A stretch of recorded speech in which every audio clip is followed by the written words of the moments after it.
What's happening, guys? Shay here, Oliver Bounce. Hope you guys are well. So, we're on the eve of the start of the English Test summer. 2 Test matches against New Zealand for the England side, obviously by Joe Root, starting tomorrow. So, look forward to this one. Who better than to scout England Test cricket than obviously Aaron Viles, my bottom right hand corner, cricket expert, cricket fanatic. All-around cricket mad fan. And I have to say, I'm really delighted as well to be joined by Krishna Kalki and Saim Banerjee today as well. I'm a massive respect to these two because I'm not sure exactly what time it is, but Saim's Kolkata and Krishna's in Bangalore. So it must be around 2:10. 2? Yeah. Jeez. That is hardcore. That is hardcore, lads. So thank you so much for coming on. Yeah, massive respect, man. I mean, I can barely keep my eyes on past 10:30 these days. So so to be able to 2:10 the chat to us, it's pretty phenomenal. But anyway, we'll get into it because I'm a bit late. I know Aaron's got that much time, but we'll start obviously with the test series. I'll be saying Edgbaston. Now, obviously, Aaron, as a massive Warwickshire fan and a huge lover of his home ground, Edgbaston, we'll be obviously delving a bit more into that a bit later. But I'm going to start actually with just kind of my observation on this test series. Now, people say it's a bit of a money grab. It's not contributing towards a new WTC, etc.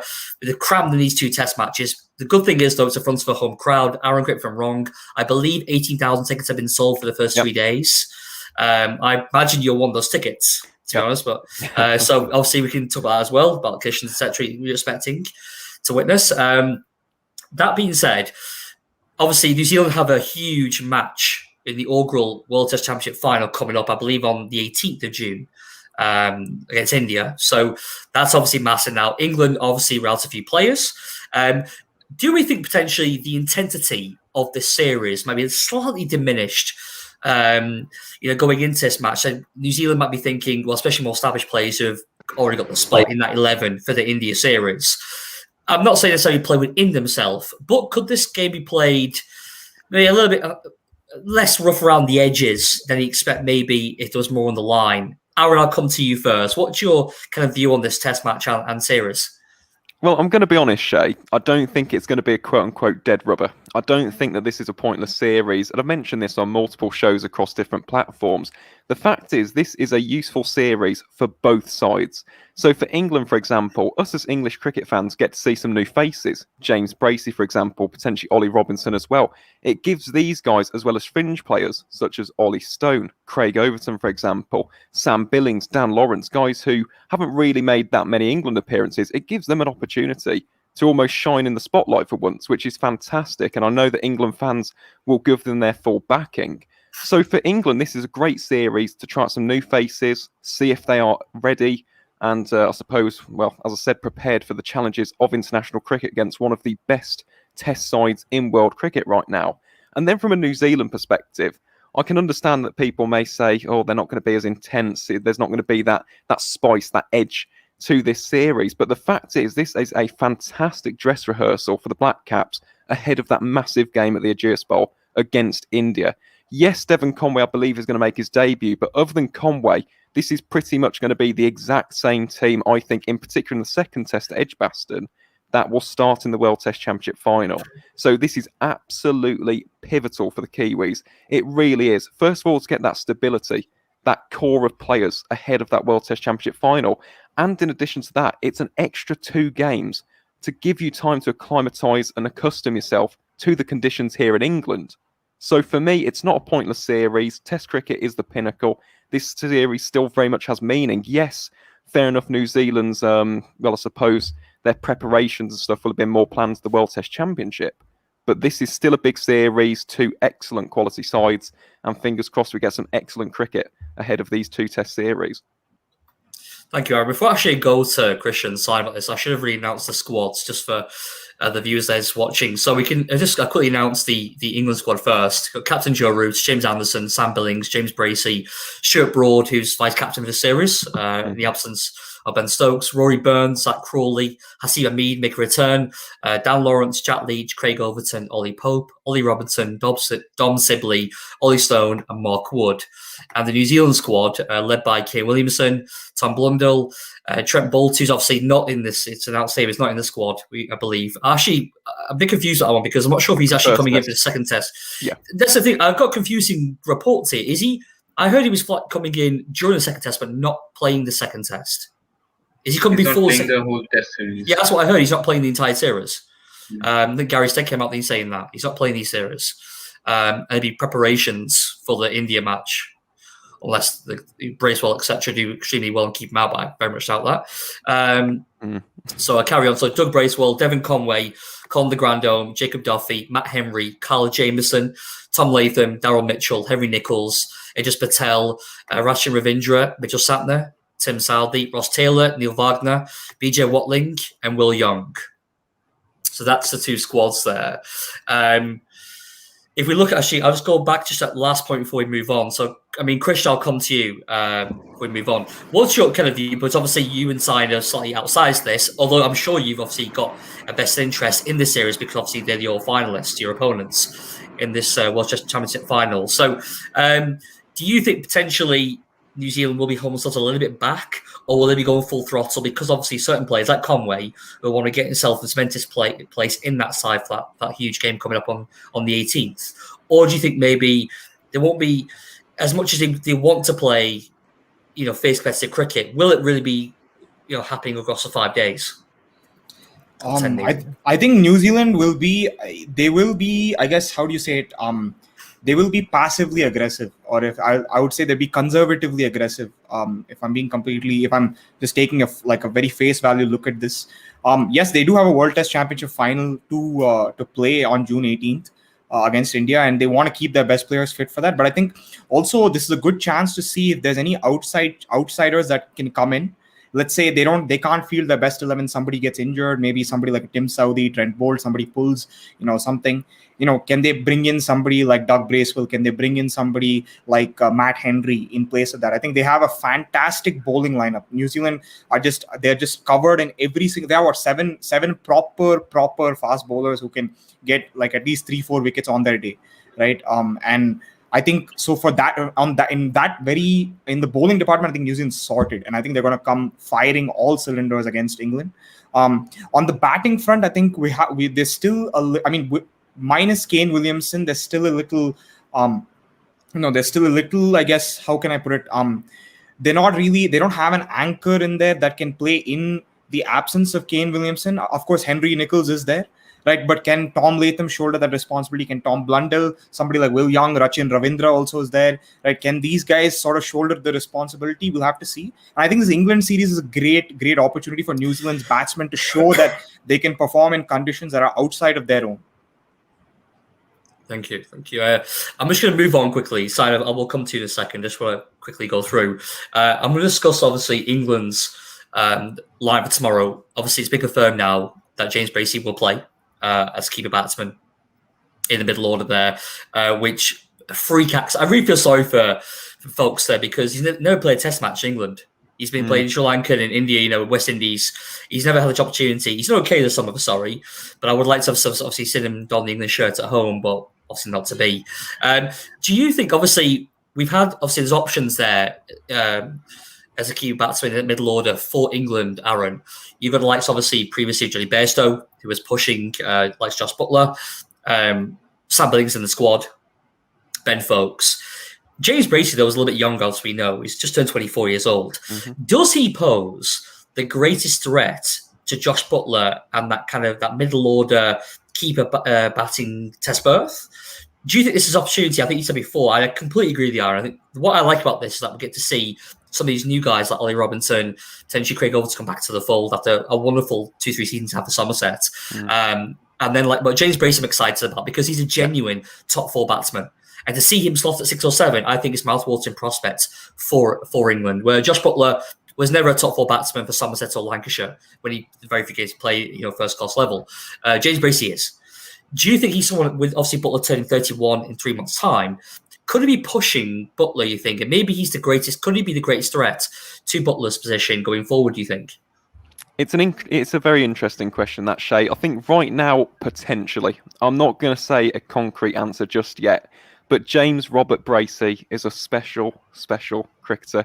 Let me just tell you this as well, just to kind of preface this. It's not a case of if, it's when he makes his debut tomorrow at the home of cricket, he will be the first Gloucestershire player since John Lewis in 2006 to wear an England Test shirt. That is massive for the West Country county. Huge, absolutely massive. Guarantee the Gloucestershire fans will be following this series incredibly closely now. Yeah, Lucy will be there, I'm sure. Yeah. Seeing that the boy who's been born and bred in Bristol is now playing at Lord's. It's an incredible story. And the fact is, I have had the privilege and the honour of actually talking to him on the podcast. Really modest, really humble, hard-working cricketer. And we've had quite a few Gloucestershire players on the pod. And they have always said he is Mr. Hardworking. He is the teacher's pet at Gloucestershire. That's what we call it on TCCP.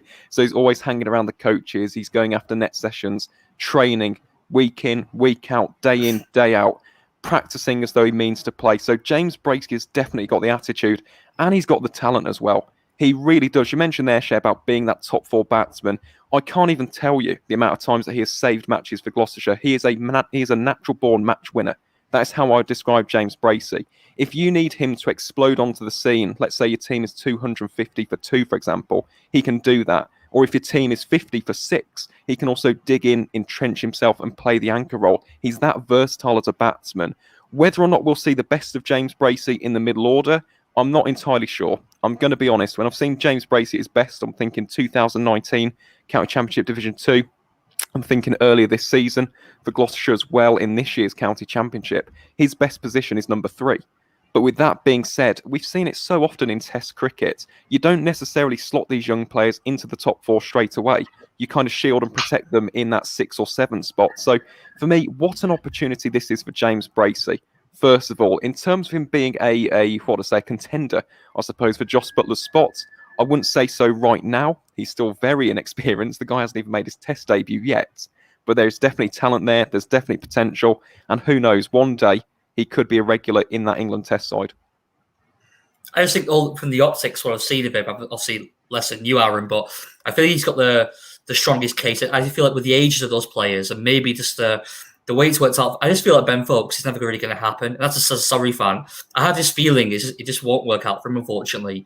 I mean, he's been 20, he's going to miss the summer now pretty much, this Test summer. He's going to miss the Indies series.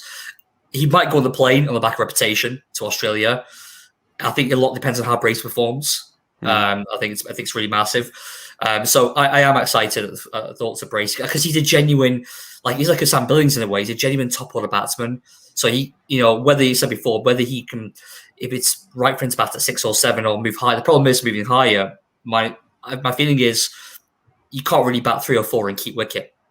So he might likely bat, to that middle order where he can adapt his game. I really liked his interview as well. I saw on Cricket Info the fact that he said he was studying how he's going to get into the team for months and months while he's in the winter. I mean, I'm sure he's there playing a bit of Xbox or whatever you kids do. I'm talking to all 3 of you there, do you know what I mean? But the fact that he was analysing those opportunities and where he can fit into the side, that's what you want to hear for a guy who really is motivated to... Shay, if I could just interject, actually, funny story about James Bracey. When we had him on the podcast, he used to be a specialist batsman. And he noticed that as a wicketkeeper, yes, there is obviously a bit more competition. You're going for one place. He has noticed that as not just a niche at Gloucestershire after the retirement of...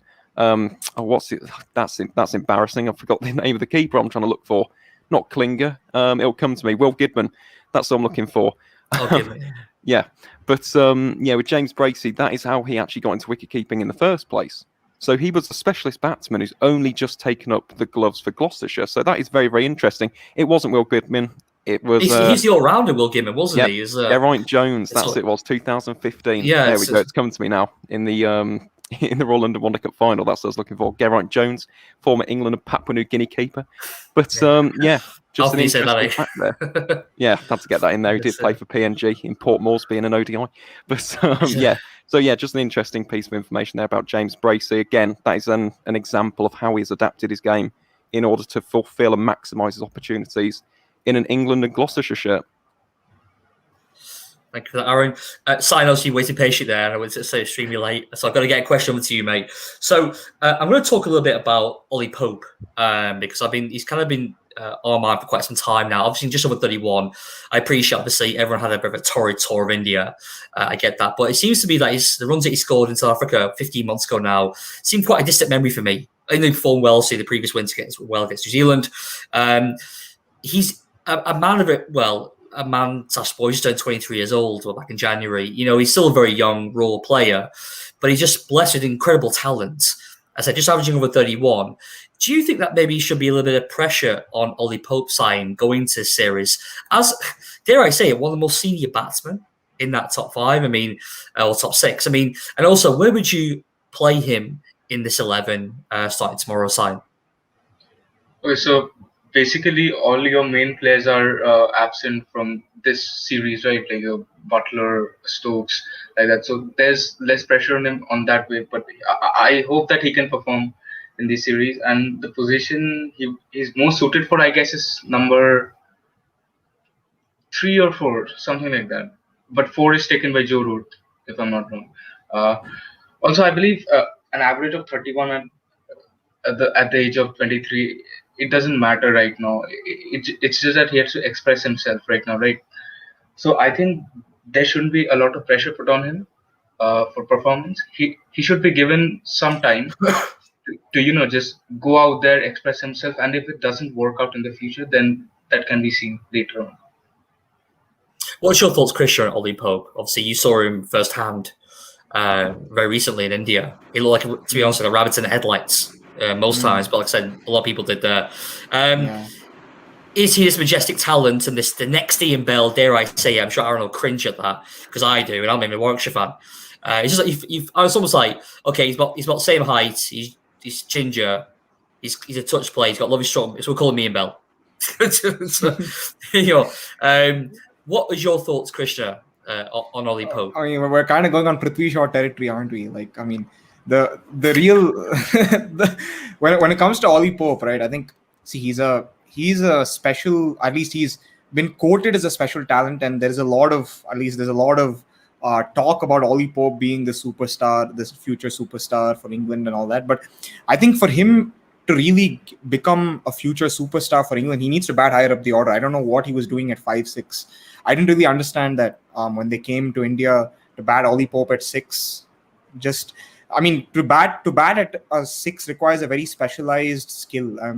It's not. Most batsmen who bat at 6 average 30, at best 40, right? So if you want Ollie Pope to really flourish, you need to give him time at the top of the order. That's what I normally feel, at least with respect to Ollie Pope, and that's probably one of the reasons why he hasn't really delivered as much to the hype that has been created about him.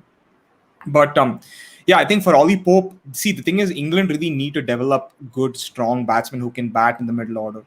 And even, of course, in the top order. But all around, just generally, because Root and Stoke cannot save you all day long. They just cannot.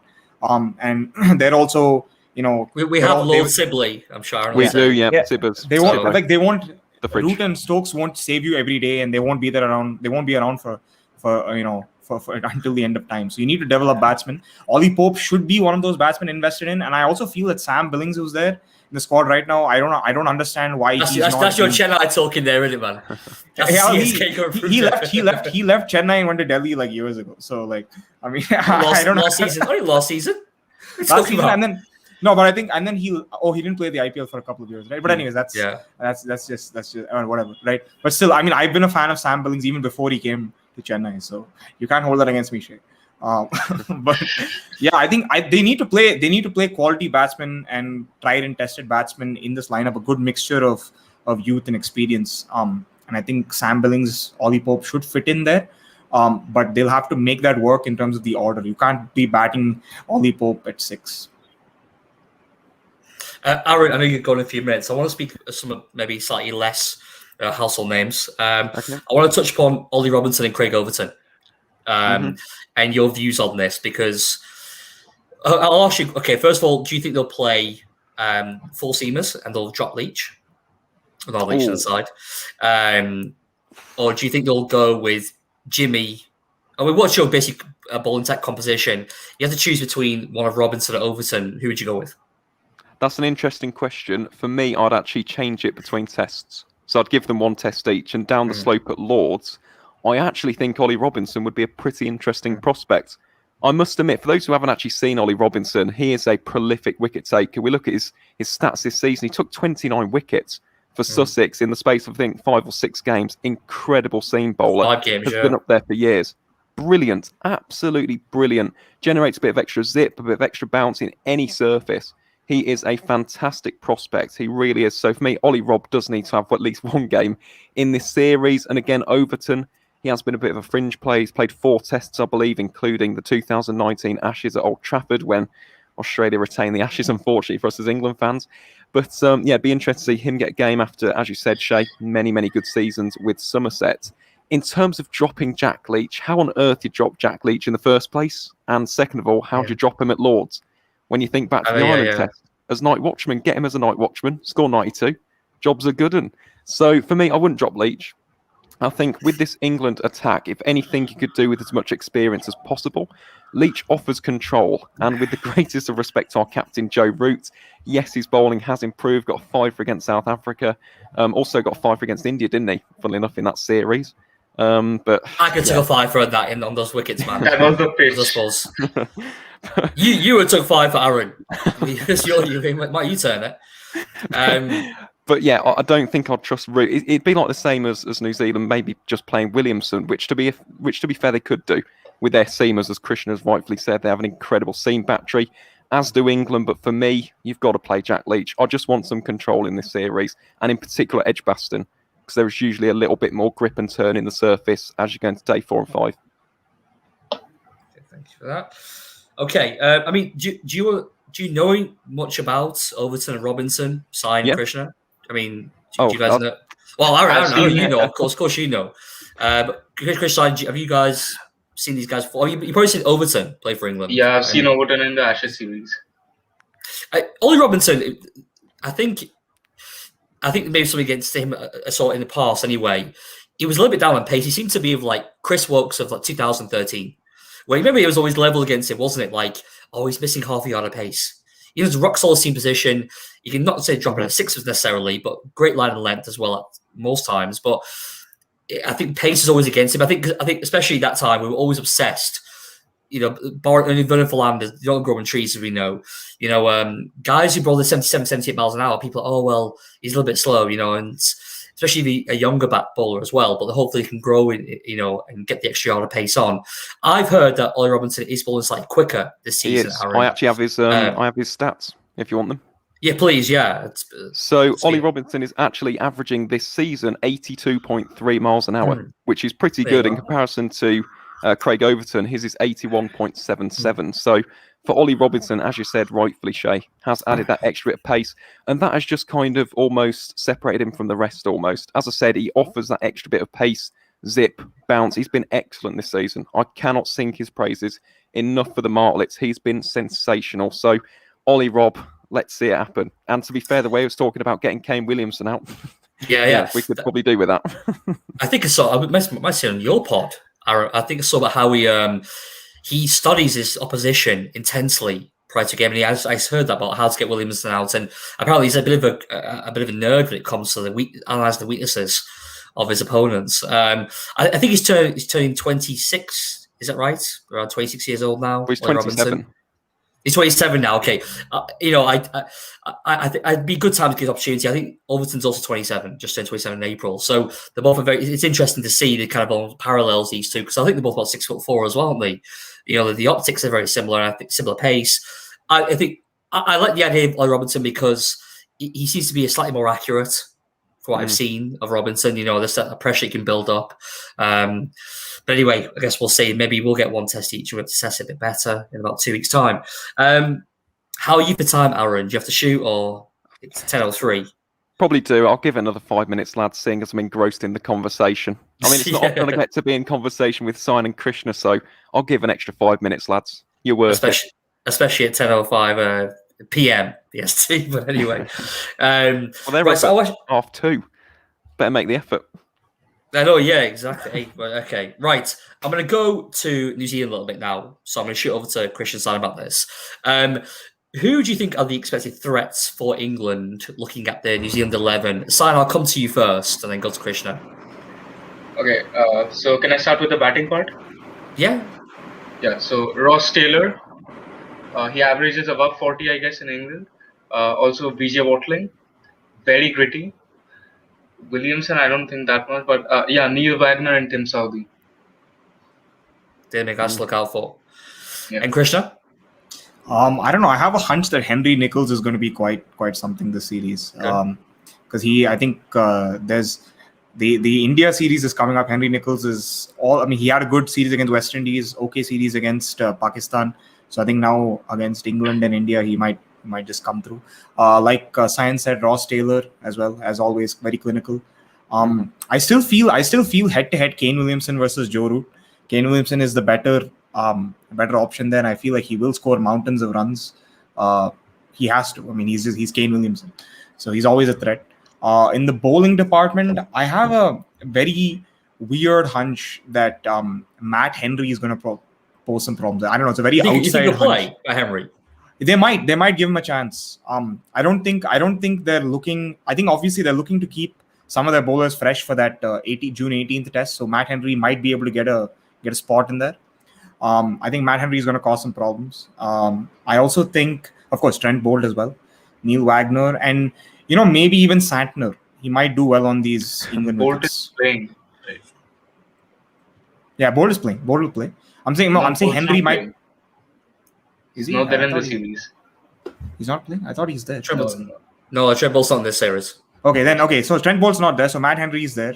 Of course, Dougie Bracewell.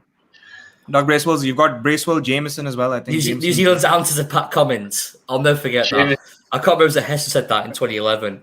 He said you got Pat Cummins, we've got Dougie Bracewell. I won't forget that. You can check that out. Those words put some respect on Doug Bracewell's name. He's been classing the Plunkett Shield. You can't compare him to. I don't mind Doug Bracewell. I'm also looking forward to this new guy called Rachin Ravindra. Yes, he's been doing quite well.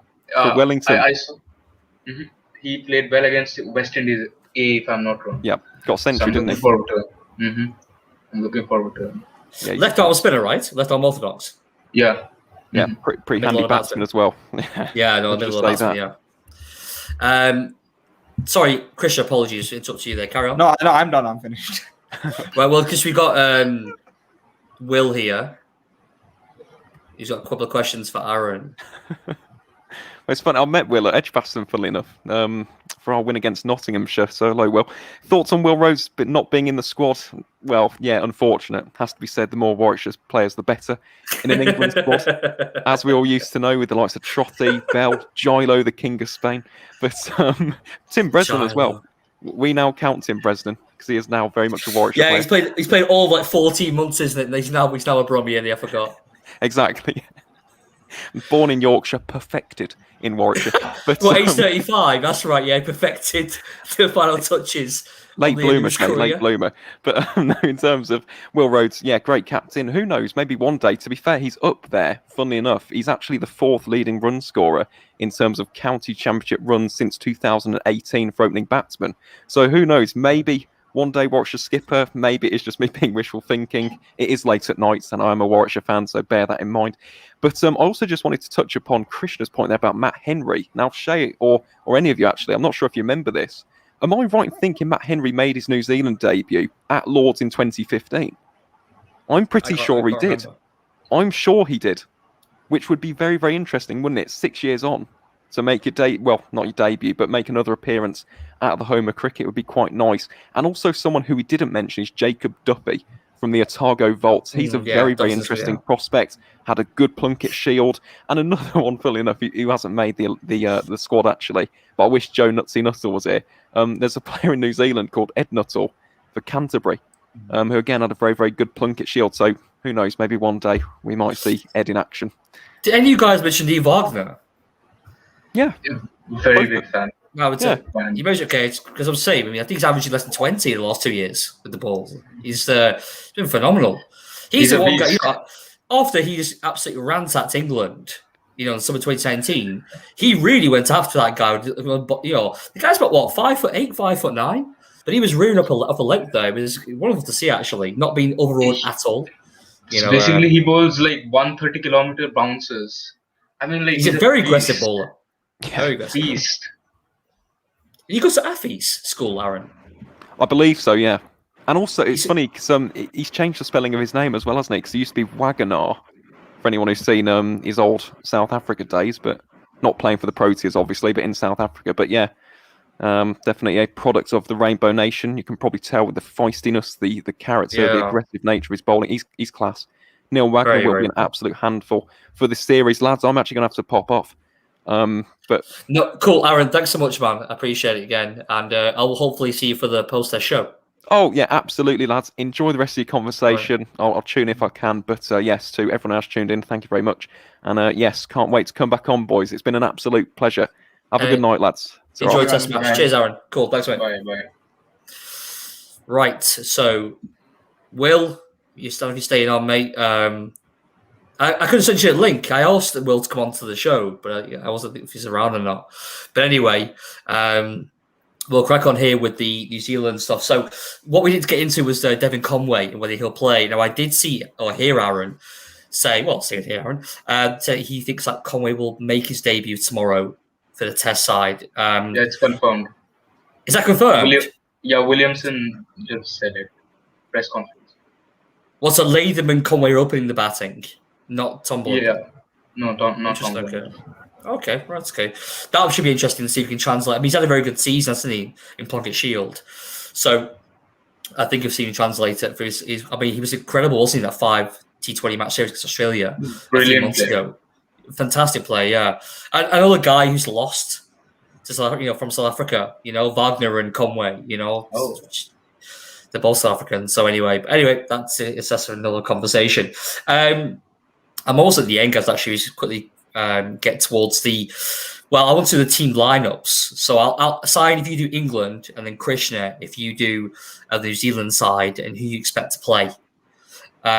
Sign, do you want me to reel off the test squad again, just so you've got it fresh in your head? No, that's fine. Okay. All right. So tell me who you think England will play tomorrow. Dom Sibley and Rory Burns opening. Yeah. Then third is Zach Rowley. Joe Root. Although I want Ollie Pope in place of Zach Rowley, but at 3? At 3, and then Joe Root. Then tell me your side. Tell me your side. Pope at 3, Root at 4. Who's at 5? Lawrence.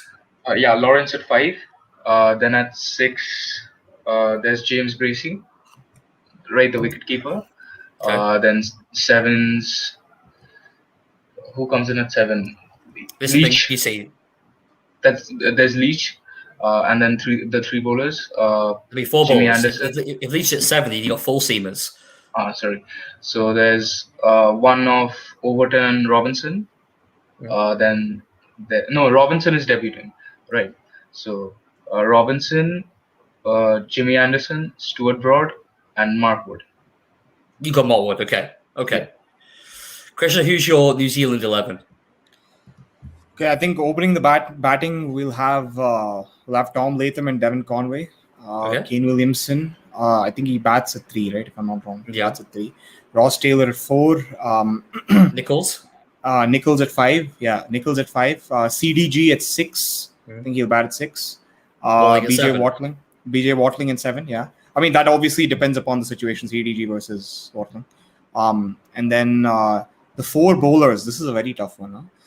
I don't know if they're going to go in with a spinner tomorrow. I really doubt they will. It's a lot warmer than it was last week. It's 25 degrees today. It's a lot warmer. So the pitch will be hopefully a little bit drier, off some assistance to the spinner. Okay. But yeah, maybe you play 4 seamers. Well, you've got De Grandhomme, you've got a middle order option there. Right. You have De Grandhomme, but then De Grandhomme, I don't see De Grandhomme as a he's more of a 5th or 6th seamer to me. He's not really a 4th seamer. But anyways, I mean, I'll pick two squads based on how dry it is. So if it's dry, Santner plays, and then the 3 fast bowlers, Kyle Jamieson, then they'll have Neil Wagner, Southey. And Actually, between Saudi and Henry, I think they might go Henry because they might want to conserve Saudi. Really? So No, man. Really? Saudi's Really? got a great record. Come on, they're gonna play. in They're gonna play England. Salvi, dude. You know, see the reason why I think Henry, the reason why I think they'd want to conserve. Okay, let me Saudi- ask one question. Did Matt Yeah. Henry play for Chennai? No, he actually he Because Saudi played for Chennai, bro. Saudi played for Chennai. by the way. Oh, that's so ridiculous with Chennai. Yeah, but he Actually, doesn't Matt play Henry songs, also though. did. Matt Henry did play for Chennai way back. I don't know why this is a I Chennai thing. knew he played for Chennai. I don't know why this is a Chennai thing. I don't know why this is a Chennai thing, but okay. But I still feel Matt Henry might play. Okay, but of course Saudi. I mean, if Saudi plays. For four seamers, Saudi over Santner. But I just feel Henry is going to play. I know, very controversial. Chat, roast me if you want, but this is what I Is there think. an option of like instead of Mitchell Santner, like keep him fresh for whatever, and then play Rachin Ravindra? I really want to see that guy play. Santner's been just sitting on his arse doing hardly anything. I mean, he play all the IPL. I believe he cut his finger in it. He cut his finger in that. And he cut his finger finger, so he's probably out anyway. Yeah, I mean, maybe you see. Is it how do you spell this? Rachindra. Rachin Ravindra. Rachin Ravindra. Yeah, just take I don't know, Jadeja's there's first name. Take There's Jadeja's something first about name. that guy. Yeah. Yeah. Okay, yeah. Yeah. Actually, I do want to say one thing though. So just historically speaking, from what I've seen, when India have played at England, right? India have not been, at least India have also struggled against the spin bowler in England. It's not like they've only struggled against Jimmy and Stewart and all these guys. They've struggled against Moeen Ali, right? They've struggled against Graham Swan, Panesar, right? These to in England as well. So, I mean, New Zealand may be thinking, should we send in Santner? Should we prep Santner for India? I don't know. Very out of the box thinking, but it could be something. No problemo. All right. Okay. Do you want to comment? Do you want to maybe do alternate teams or just go straight to predictions? I think. Simon, would you tweak Christian's side? I guess you play Saudi instead of Henry, right? Yeah, like Saudi is there. I mean, that's what you're going to do, isn't it? Saudi is the leader of this pace spearhead, right? Also, I would like to keep one of the bowlers out for the second test because I would not play the four main bowlers for both the tests just to keep one of them fresh. I would get in someone like a Matt Henry if he does not play in the World Test Championship final, right? So then I would like a Wagner. So maybe a Kyle Jamieson goes out to keep him fresh, I guess. That could be the thing. Yeah, I mean, I think these guys, they'll play for a little while now. They probably need, miles in the legs. I think Gary said to be thinking about getting the guys fully prepped, ready to go, ready for June 18th. Do you know what I mean? Like, rather than be a bit rusty, they go in at full throttle. I mean, you could argue if you play a first test, rest second, and then get ready for the Indian match. Well, I guess we just see how they do it. Although I think Jamieson will be important. I think he will play both the tests because he needs to get acclimatized to the English conditions right now because it's his first real tour outside New Zealand. So I think they'll go with the same spearheads that they go with, right? Sally's the kind of guy because he's so experienced now. I mean, he's only 33. This guy, I thought he was about 43. He's been around for donkey's years, isn't it? He made his debut in 2008. He's 19. But he's only 33 years old. It's crazy, isn't it? But he's kind of guy throwing the ball first day, India World Test Championship final, and he'd be fine. He doesn't necessarily need. That being said, he could say maybe he should not play the first test. Put a smile on Christian's face and play Matt Henry for the first test. Do you know what I mean? Yeah. And then say, okay, well, Saudi just get a bit of get those bones a bit warmed up again. Play the second test. And then ready for the India match. The second test is going to be, I'm convinced that's going to be the lineup barring Trent Boult for the India series. Because Trent Boult is not going to play. I'm sure I've seen that. He's not going to play the series. So, but I'm really fascinated. I think it's going to be a very close series. I think this England series will be it will decide whether Devon Conway plays the World Test Championship final or Tom Blundell. Am I right? Yeah, I mean, listen, I think for certain guys on that side, these two matches are absolutely massive. There's huge amount riding on it because they'll want to be part of that inaugural. That you can have in history, in quizzes in 50 years' time. Who is the inaugural winners of this World Chess Championship? Who was in that side? It's history, isn't India. it? So, yeah, we'll have to do a show on that for sure. Where you guys get Anurag in and Mr. Mossel himself was, each and everyone on there to have a chat about that World Chess Championship. That'd be cool. I've got a good friend of mine, actually, a couple of guys from New Zealand, actually, Dave and Ben. I'll try and get them on some quality at times because Ben in particular is a massive New Zealand fan, so he'd be good bands. But anyway, okay, fine. So we've discussed the sides. I wanted to actually get Aaron's take on the test match after the pitch, which we're expecting in Edgbaston. I think there'll be, from what I understand, there'll be a little bit in for the seamers. So I think, first of all, I don't think it'll be too flat a wicket. I think we'll have a result pitch, especially at Edgbaston. That we normally do. I'm going to go for a prediction. I'll just go off the bat. I'm going to say it'll be. I'm going to say 1-0 New Zealand because I am still concerned about England's batting. That really still puts the shits up many times. Because Ollie Pope, for me, it's this time to shine. 23 is not that young. Because Shubman Gill was opening batting against Australia, and that fearsome attack, age 21? Sundar's there 21. Pretty Shaw was there, getting ransacked, but he was there 21. 23 and now, it's not like, you're 16. Do you know what I mean? So I think if you're good enough, you're old enough.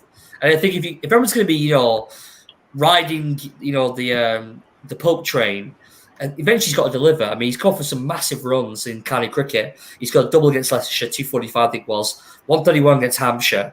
He's coming off, some great scores for Surrey. But against, especially in Leicester's case, a popcorn attack. For me, I'm a bit tired of Ollie Pope and hearing about how great he is. It's time for him to deliver. You know what I mean? So I want to see runs from him. I want to see runs as well from Rory Burns. He's timed it very well because I'm not convinced this guy is international class. I'm not. Zach Crawley, I think, is a quality player. Hopefully, he'll do well. Dan Lawrence, I think, is also a very good player. It's whether he'll do. James Bracey's making his debut. A lot of pressure on Joe Root. So I'm not convinced this side. I don't know. I still have question marks over that top 6, top 7, especially our Ben Stokes being there. So I think New Zealand will nick this series. I think they'll nick it. What do you guys think? Krishna, you go first. Me? Okay.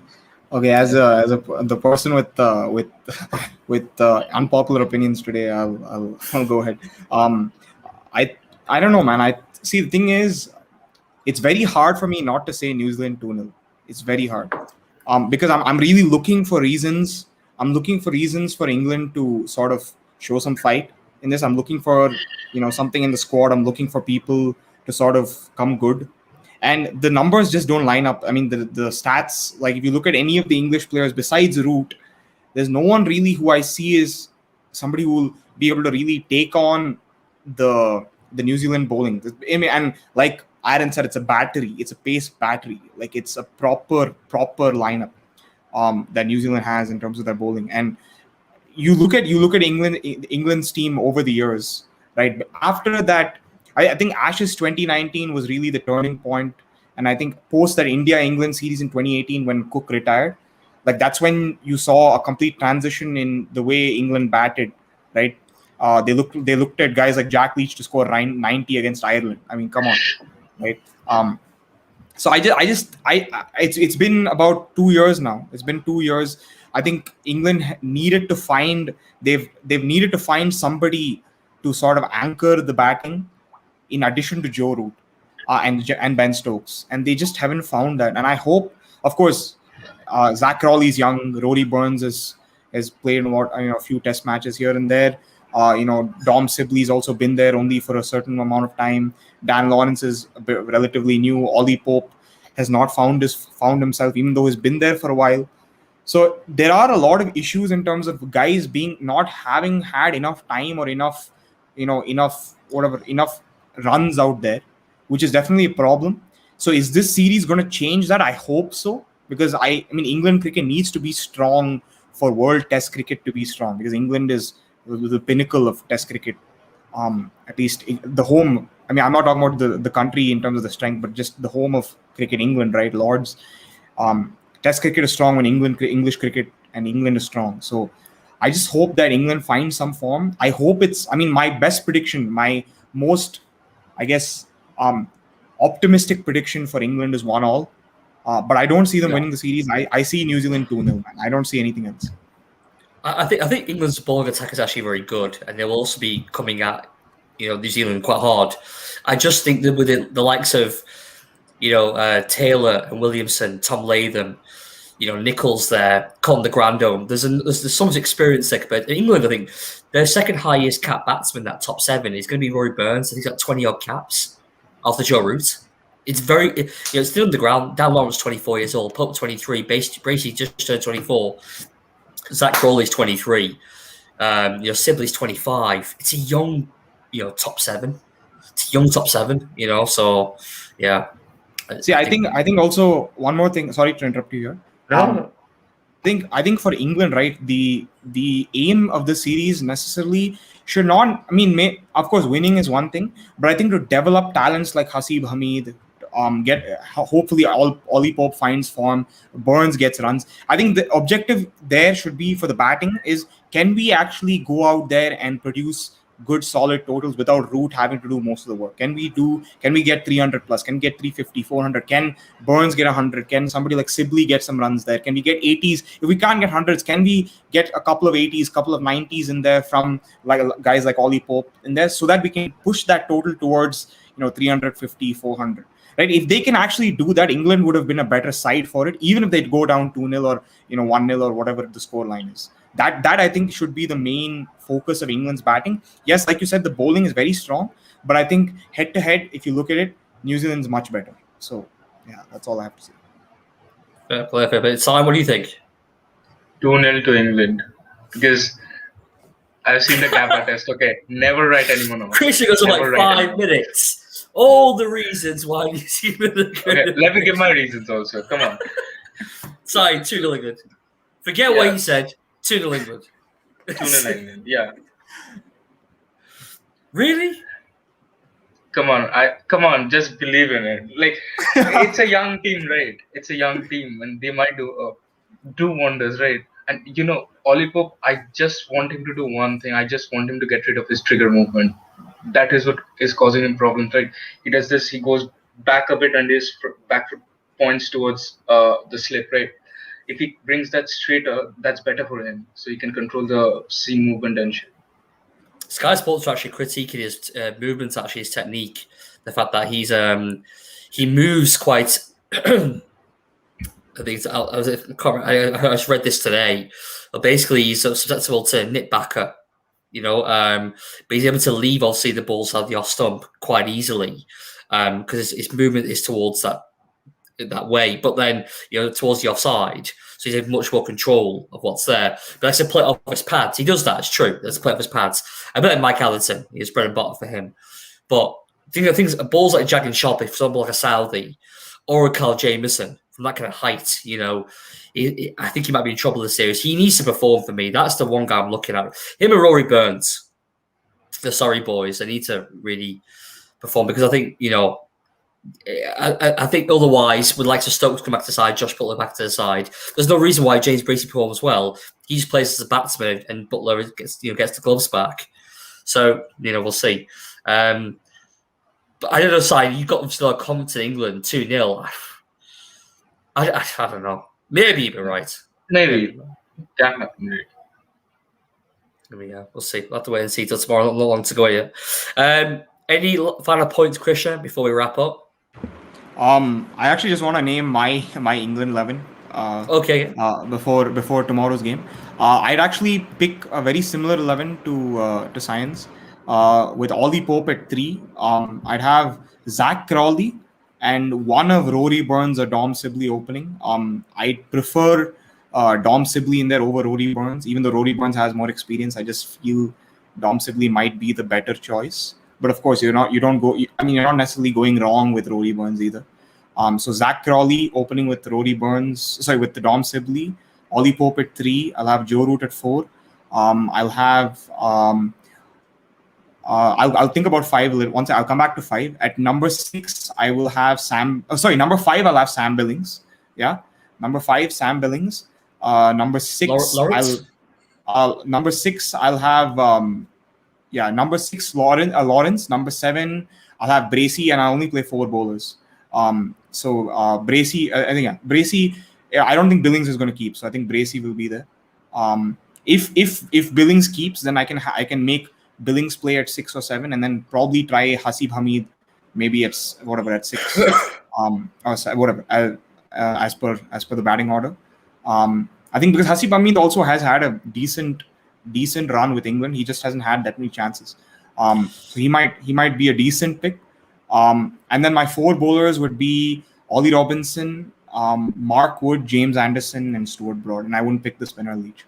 You would pick Leach, okay? Let Joe Root try and let Joe Root do it. I'm okay with that. Well, if you can do it in India on those wickets, it'd be easy for him, won't it? Edgbaston and Lords, of course. Yeah. Do you know what I mean? So yeah, you need a 4th seamer. You need the 4th seamer to contest with New Zealand for sure. So yeah, cool.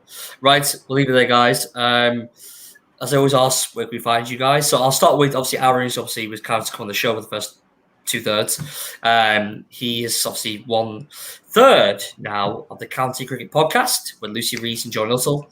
You can catch him on Spotify and I think maybe some platform as well. But yeah, they interview a lot of guests from County Cricket every week. Go check him out. And he's also very big on Instagram, so he posts like 10 times a day. So you get all the international updates on cricket on his Instagram page. Check him out. Sai, where can we find you, man? You can find me on Instagram at BustYourNut, and also I'm now there on Twitter. You can find me at the Jaffa Merchant. Jaffa Merchant. Yeah, Jaffa. You know. What happened to BustYourNut on Twitter? Actually, I don't think anyone would follow me. All right, so the Jaffa Merchant in Twitter. So how is Twitter working out for you? You enjoying it? Oh yeah, I'm quite enjoying the banter with the English lads, of course. I bet you are. I'm not on Twitter. I keep being told to go and get on it. But anyway, Krishna, how about you, man? My Instagram handle is below, Krishna Kalki. Follow me on YouTube, same name. You can also follow me on Spotify as well as Facebook at Krishna the Kalk. Yeah. Thank you very much, guys. We'll do a post-test show. There's back-to-back test matches, so we'll have to do it fairly quickly. It obviously starts tomorrow, finishes on the 6th. So around 7th or 8th, we'll do the post-test match show. Hopefully see you guys there. Enjoy the content. As always say, like, comment, subscribe. I'm in the middle of trying to buy a new tripod. My last one got broken. My little son destroyed it, so I had to buy another one now. He thought it was some kind of javelin and decided to throw it in the garden. So that's now gone. So I had to buy a new tripod. Want to do that? I'm going to get some videos done again. Get back into it. So yeah, anyway, so if you like the video, guys, yeah, follow us next time. And we'll see you in about 5 or 6 days' time. Thanks very much. And cheers again, Sign and Christian. Big shout out to you guys. 3 o'clock in the morning, and you're here chatting to me. So I really appreciate it, guys. Thank you. Thanks, man. Bye. Thank you. Bye-bye.